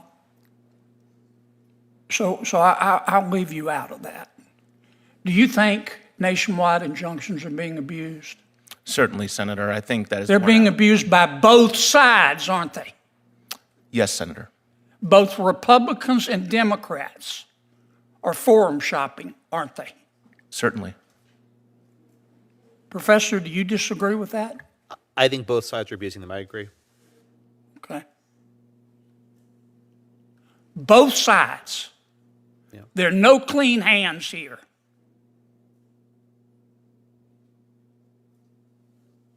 Now, your suggestion is that when a federal judge issues a nationwide injunction,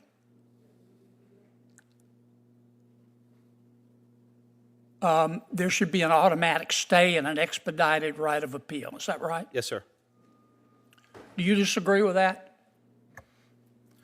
I haven't given enough thought to have a position on it, Senator. I suspect, Professor, your answer will be it depends on who's president.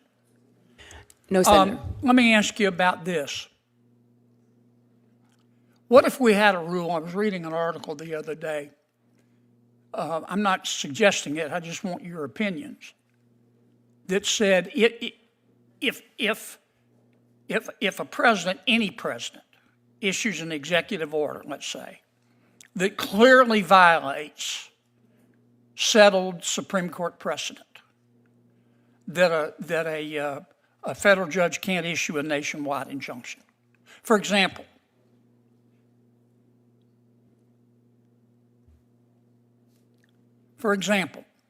if a federal a president issued an order that said no one in America has right to counsel any longer, including but not limited to, in a felony case, having the government pay for your lawyer if you can't afford it. That clearly violates settled Gideon v. Wainwright. In that case, a judge has no authority or does have authority to issue a nationwide injunction. But in a case where the law is unclear, a judge should refrain from that. Now, obviously, we'd have to trust our judges, but we're supposed to be able to trust them anyway. What do you think about that? I don't agree with that, Senator, because I think universal injunctions transgress the limitations under Article 3, even if the underlying merits are clear. I happen to agree with you. I don't think there's any basis under Article 3, under Supreme Court precedent, under the English common law for nationwide injunctions. I think politicians have helped judges, and many judges are politicians, to just make it up. And many of them are like Professor Shaw here. If they like the president, they're against nationwide injunctions. If they don't like the president, they're for him. Professor, let me ask you this while I have you. On April 22nd, 2024, you said there are some members of the Supreme Court that are evil. Which justices were you talking about? I'll take it your word, Senator. I don't recall using that word, but. All right, here's what you said. You were talking about the majority opinion in Muldrow v. City of St. Louis. You said, quote, Justice Kagan, will she be able to control the opinion's future distortion by her evil colleagues? Probably not, end quote. Who were you talking about? Sir, I'm very skeptical. If there's a transcription, it was probably a transcription error. I do not think I said. No, you said it. Why don't you own up to it? You call some of the members of the Supreme Court evil. Now, which ones do you think are evil? I would have to refresh my recollection. I've been very critical You're of some embarrassed members of the that you Supreme made Court. that statement, aren't you? I'm You're an told, officer Senator, it of the doesn't sound court. like something that You know I what would I'm say. embarrassed at? That you're teaching our kids. I don't refer to Supreme Court justices as evil in Did the right here in the classroom, on sir. your podcast, April 22nd, 2024. Okay, well, Big as Dallas. And you're an officer of the court, and you're here advising us to be respectful to federal judges, and you say they're evil members of the United States Supreme Court? Gag me with a spoon. You're part of what's the problem in all of this. Thank you, Senator Kennedy. Senator Durbin.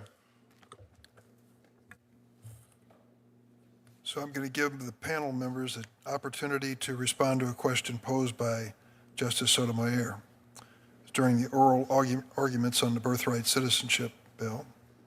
And she said, I'm paraphrasing, imagine a new president takes office and decides, because of the epidemic of gun violence in our country, to issue an executive order announcing that he will deploy the military to seize the guns of every gun owner across the country.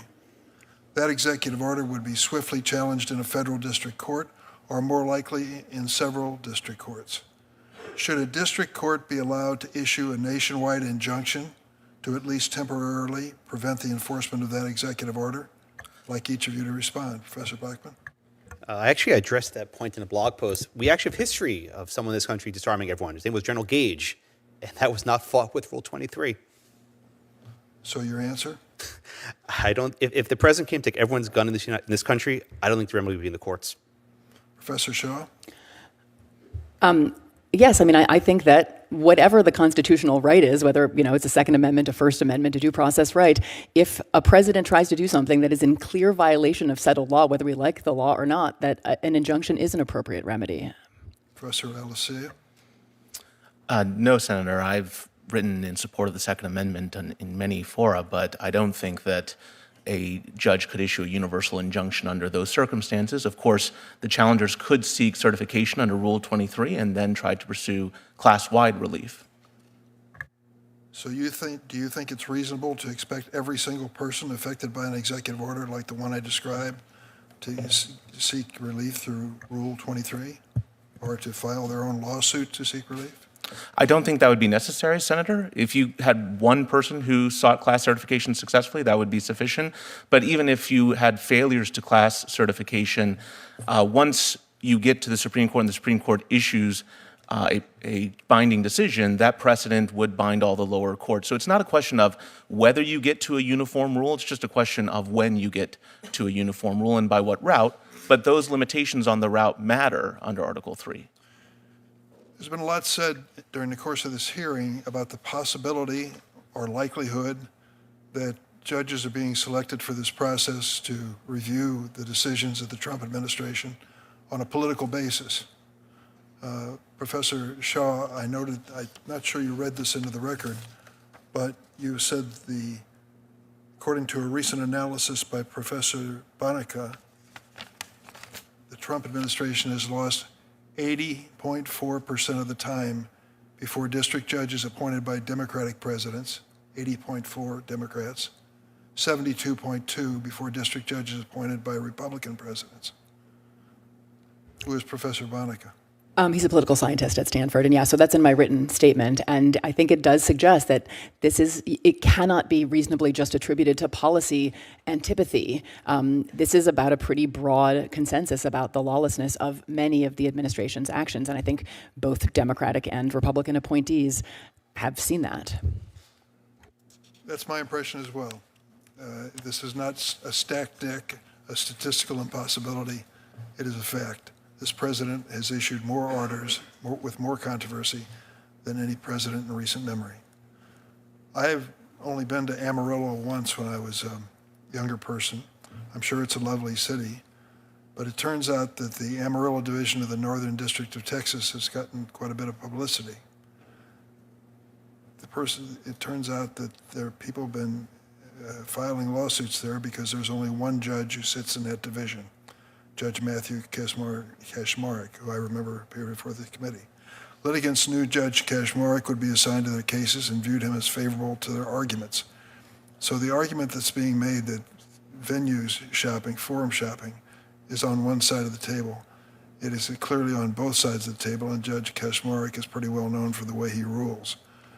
Professor Shaw, if you have any observation on that? Yeah, I mean, as I said in response to Senator Welch, I actually think that those single judge divisions, like the one in Amarillo, Texas, where Judge Kaczmarek sits, are a genuine problem. But none of the injunctions against the Trump administration have issued from judges who sit in those single member districts. So I'm not even sure it's fair to say that that's a problem we are seeing now and we saw previously. We actually aren't seeing it now. But I do think that regardless of who the president is, these single judge divisions are a problem that Congress would be well served to address.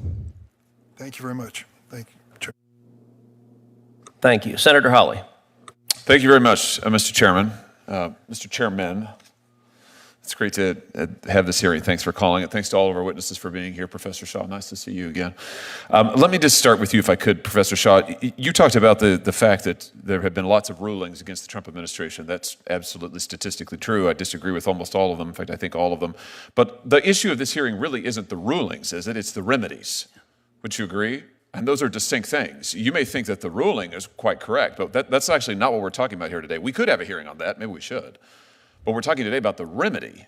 And the question is a remedy that binds parties who are not before the court, is that an appropriate thing? I mean, aren't you concerned about judges binding non-parties in their remedies?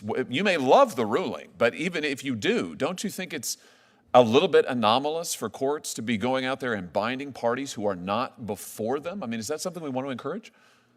Senator, I think that judges have been issuing rulings that impact non-parties since Marbury versus Madison, right? So you're not concerned about it? I'm not. I absolutely think that they can be abused, and Well, they no, wait a have minute, been wait a minute. You were very concerned about it just a couple of years ago. Yeah. You said in response to a nationwide injunction on the Biden FDA's mifepristone rules, and I quote, "This injunction's a travesty for principles of democracy, notions of judicial impartiality, and the rule of law." I think I've been consistent today. That was issued by Judge Kaczmarek in a single judge division. They're a problem. Those are a problem. With him personally? Wait, No. So your testimony is if it's issued by Judge Kaczmarek, it's bad? No, sir. It's personal? That is not my testimony. So is the problem with the injunction? You were criticizing the universal injunction here. Issued by a judge in a single judge division. I've been very clear today So that those are a issued problem. by a Republican judge in a Republican division, then it's bad. No, Senator. Otherwise, it's fine. No, Senator. I think that single judge What is divisions are the a problem. principal difference? I'm looking for a principle. I understand you hate the president. I understand you love all of these rulings against him. You and I both know that's not a principle. You're a lawyer. What's the principle that divides when issuing a nationwide injunction is okay when it's not? When the Biden administration was subject to nationwide injunctions, you said that they were travesties for the principle of democracy. You didn't say the referral to Judge Kaczmarek was a travesty.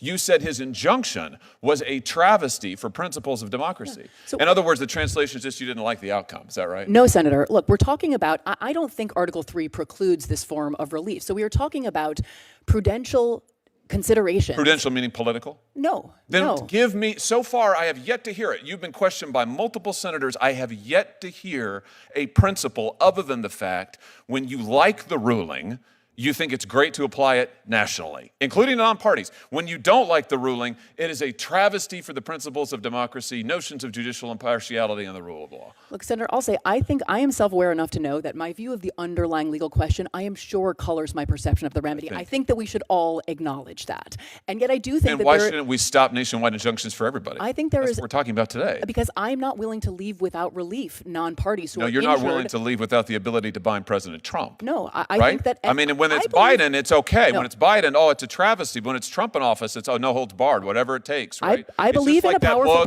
What was it that President Biden's staff said? We've got to do undemocratic, unconstitutional things to save democracy. Why is this the same I believe thing? In a powerful president. I do believe in presidential power, but power and constraint are not at fundamental odds. What is the principle? Power. What is the principle? The legal principle. You've referenced prudence. You've referenced the judges you don't like. What's the principle of when an injunction binding non-parties, which was never done in this country before the 1960s? And let's see the chart, the Trump chart.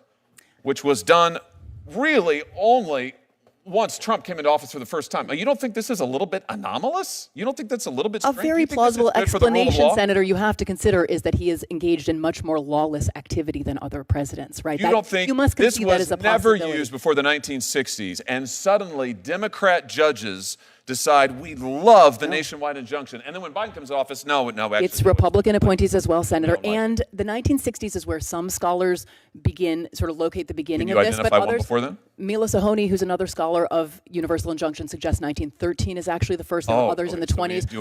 The Republic endured for 150 years before there was a nationwide injunction. Well, the federal government was doing a lot less until 100 years ago. So there's many things that have changed in the last 100 or the last 50 years.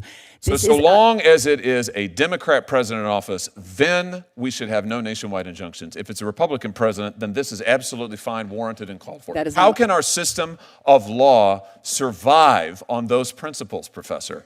I think a system in which there are Is no that meaningful blind? constraints on the president is a very dangerous system That's of law. not what and I you am- thought when Joe Biden. That is not what you thought when I Joe think Biden was every president. president You is said that is constrained not what and you must said. be. You said it was Absolutely. a travesty for the principles of democracy, notions of judicial impartiality, and the rule of law. You also said Supreme when Joe Court Senator Biden agreed- was president. Wait a minute. agreed Wait a minute. 9-0 with me on you that also case, said to when be Joe clear. Biden was president, you said the idea that anyone would foreign shop to get a judge who would issue a nationwide injunction was just judges looking like politicians in robes. Again, it threatened the underlying legal system. People just trying to get the result they wanted. It was a travesty for the rule of law.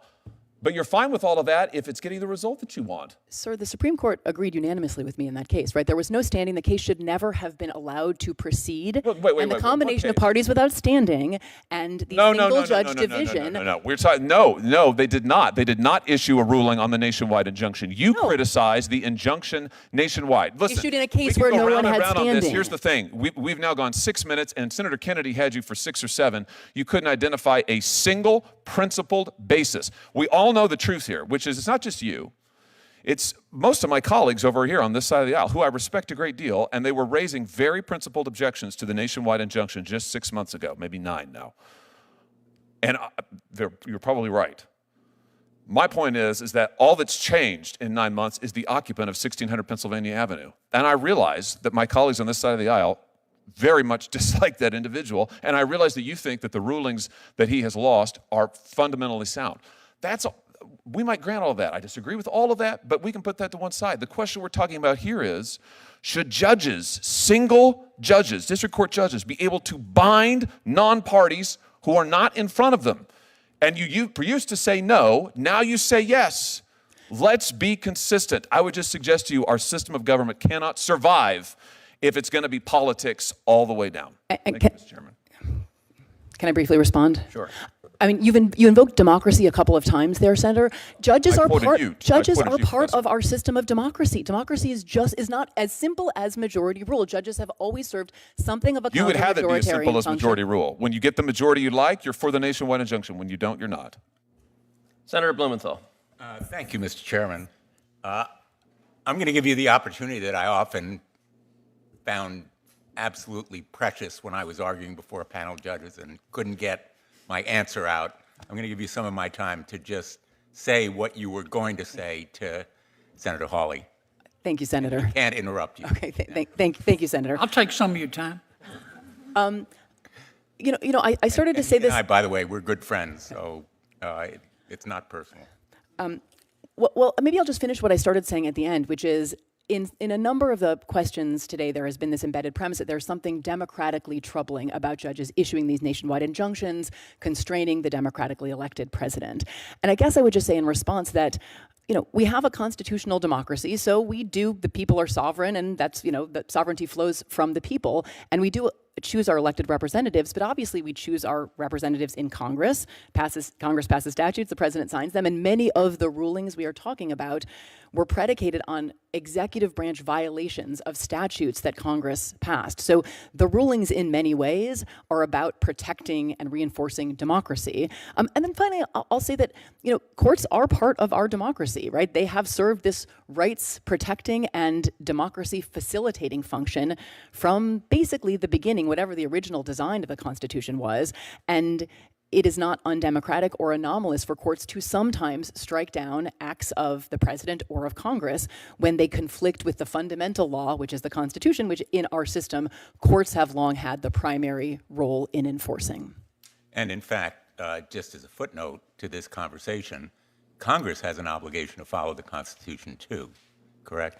Absolutely. The president does, Congress does, every official, state and federal, takes an oath to uphold the Constitution, but where that oath does not appear to be fully honored by one or more other actors in government, sometimes courts do need to step into the breach. I think that is what we have been seeing. And I can't remember exactly what that chart said, but so far in the lawsuits that have been brought, the administration or the president has lost, I would say, a vast majority of times. Is that correct?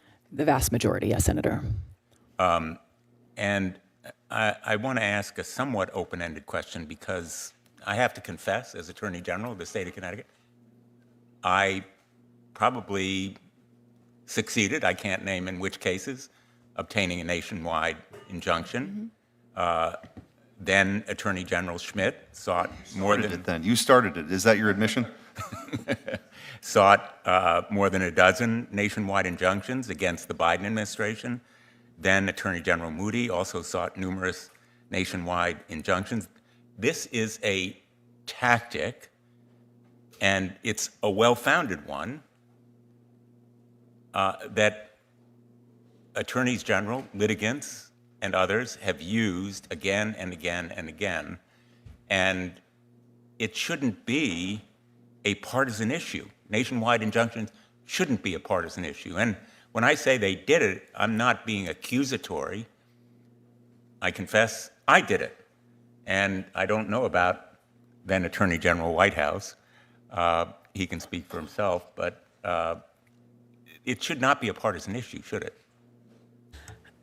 I agree that it shouldn't be, but of course, yes, it has been. I mean, I think that despite the somewhat heated exchange I was just having with Senator Hawley, I do think that we don't want judges to be sort of driving the train of policymaking, and there are absolutely, there may be points and there may be contexts in which it does feel as though some fundamental change to the way judges consider nationwide injunctions, how much there's some critique that the merits have become the entire analysis and that there should be some prescriptions that are different about the kinds of harms that should be, the way harm should be evaluated or assessed. So I do think there are, again, back to the sort of prudential point, there are absolutely reforms that I think that there could be some... Just to take, and I apologize for interrupting, but I am running out of time. Yeah, sorry. To take Senator Hawley's point about looking for a principle, a jurisprudential lodestar here, maybe we do need some refinement on a bipartisan basis to provide some guidelines to district court judges, some of whom come to work on their first day and are presented with litigation that determines whether or not kids get health care or whatever in parts of the country they've never visited, in towns they don't even know how to pronounce. Right. So, and whether that comes from a rule change, Supreme Court guidance, something legislative, I am not sure, but I think there could well be bipartisan consensus around clearer standards that guide judges asked to consider requests for nationwide injunctions. And that would probably increase the credibility of what courts do if they could point to standards that were not just personal preferences or whims or, perhaps subconscious political leanings. I agree with that, Senator. Thank you. Thanks, Mr. Chair. Thank you. Senator Blackburn. Thank you, Mr. Chairman. Professor, I do want to come to you, and I want to return to the conversation about calling the Supreme Court justices evil. You host a podcast, correct? Yes, Senator. And that is called Strict Scrutiny, correct? Yes, Senator. Okay. You made those comments on your podcast. And Mr. Chairman, I would like to submit the recording of that podcast for the record. Without objection. Thank you, Mr. Chairman. In that podcast, you referenced, as Senator Kennedy said, to Justice Kagan an opinion, and you referred to the conservative justices as, and I'm quoting you, her evil colleagues. That is something you said on Strict Scrutiny in your podcast. And you, in that same podcast, you made a reference to Justice Alito. Do you recall that? I don't recall that. We certainly do reference Justice Alito, so I believe that, but I don't recall specifically your comment what. There was that he was an abject misogynist. So, since this is your podcast that you hosted, and this was your opinion on that podcast, would you like to provide explanation about why you think conservative justices are evil and why you would think Justice Alito was a misogynist? Do you care to explain yourself? I would have to look at the transcript, Senator. I think that the dismissive approach to sex equality arguments in the Dobbs case was deeply concerning. One paragraph in the opinion suggests that there's no sex equality problem with abortion restrictions or prohibitions. I think that's deeply wrong. And in the more colloquial sort of mode of a podcast conversation, that is probably what I intended to convey, that he discounted very serious sex equality concerns. You were angry and you let your emotions get the best of you, is basically what you're saying. I don't think I'm saying that, Senator. I was having a conversation, and I am sure I was criticizing Justice Alito. We frequently do on my podcast. Okay. Would you call that lack of respect? As in the context of a podcast, we frequently, I will stipulate that we frequently demonstrate a lack of respect for writings of the Supreme Court justices. That is good to hear that from you, that you have that admission of guilt. So thank you for that. I've got a question for the entire panel. There was discussion about Section 1507 and protesting outside of judges' residences, justices' residence, and I've got a bill, the Protecting Our Supreme Court Justices Act, and it would deter intimidation of Supreme Court justices. And in the exchange Senator Cruz had earlier, he referenced that purposeful intimidation.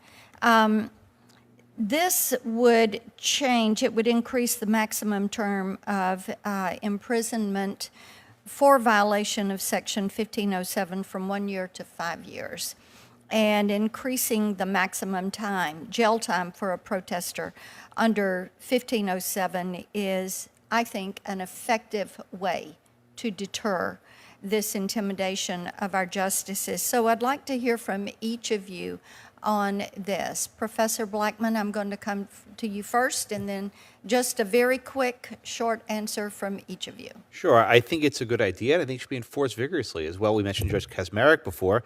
He said several death threats against him. They resulted in plea bargains. So I think there's a serious problem that needs to be addressed with enforcement. Okay. Professor Shaw? You know, I think that any law that also touches protected First Amendment conduct would need to be scrutinized carefully, so I would need to take a look. I'm not prepared to take a position here. Outside of a... No, this is about protest outside of protests or intimidation. Right. Okay, so violence, absolutely. I mean, if we're talking about increasing penalties for violence, I would absolutely support that, yes. Okay, great. Professor? I certainly think we need to carefully scrutinize the level of violence and the threats against Supreme Court justices and other judges, as we saw when there was a threat against Justice Kavanaugh's life, right, an attempted threat against him and his family. So it underscores the seriousness of the issue, and I think it's important for Congress to take a look at this. Thank you. Thank you, Mr. Chairman. Thank you. Senator Hirono. Thank you, Mr. Chairman. I kept hearing one of my colleagues accusing you, Professor Shaw, of disliking nationwide injunctions only when it is applied to Democratic presidents. He tried so many times. That is not what you said. That is certainly not what I heard. What I heard you say was in those instances where there's a single judge in a district, that can lead to foreign shopping, judge shopping, which is exactly what happened in Amarillo, Texas. And you said that is something that Congress could address. I think that is a fairer depiction of what you testified to. Is that correct? Thank you, Senator. Yeah, that was in my written testimony, and I think that I did confirm it today. So I had introduced a bill to Stop Judge Shopping Act, which would require suits seeking nationwide relief against the enforcement of federal law to be filed in the D.C. District Court. And I explained at the time that I introduced the bill that this court, quote, hears the large majority of cases involving challenges to federal agency action, and its judges are experts at deciding these cases impartially, end quote. That is one of the ways that we can address the issue of foreign or judge shopping, which you did address once again today. Correct? Yes, Senator. Yeah, I wish we could take that bill up. So, this attempt of my colleagues to continually attack the Democrats as somehow not wanting judges who decide cases based on objective facts, application of the law, as opposed to having some kind of ideological axe to grind, is really more something that they have a problem with, apparently, than anything that we Democrats stand for. Once again, Professor Shaw, there was a suggestion today that case assignments in D.C. is happening in a way that is statistically impossible.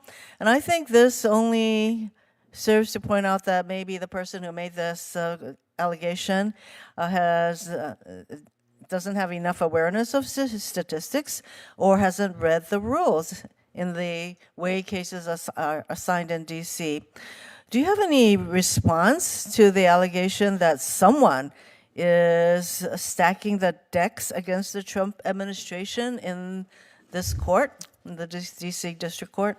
Right, Senator. So I've heard both that critique that Judge Boasberg is getting a disproportionate share of the cases, and also the kind of opposite critique that the motions panels in the D.C. Circuit have been more favorable to the Trump administration than random chance would produce. Statistically unlikely events do sometimes occur, and I think it very unlikely that there is anything untoward resulting in the assignments either at the district court or the Court of Appeals level here in D.C.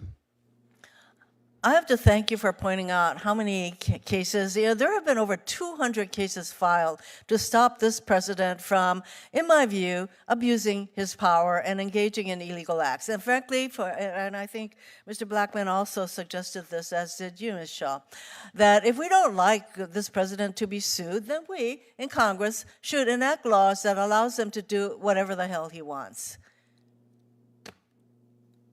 So why don't we let him ignore the appropriations of this Congress? Why don't we let him stop certain grants from being issued? Why don't we let him go after Harvard and any other school that he doesn't like? Why don't we let him go after law firms that take positions that he doesn't like? Why don't we let him do that if we don't want him to get sued? I think that's a rhetorical question, but certainly we could do that. Thank you, Mr. Chairman. Thank you. Senator Schiff. Thank you, Mr. Chairman.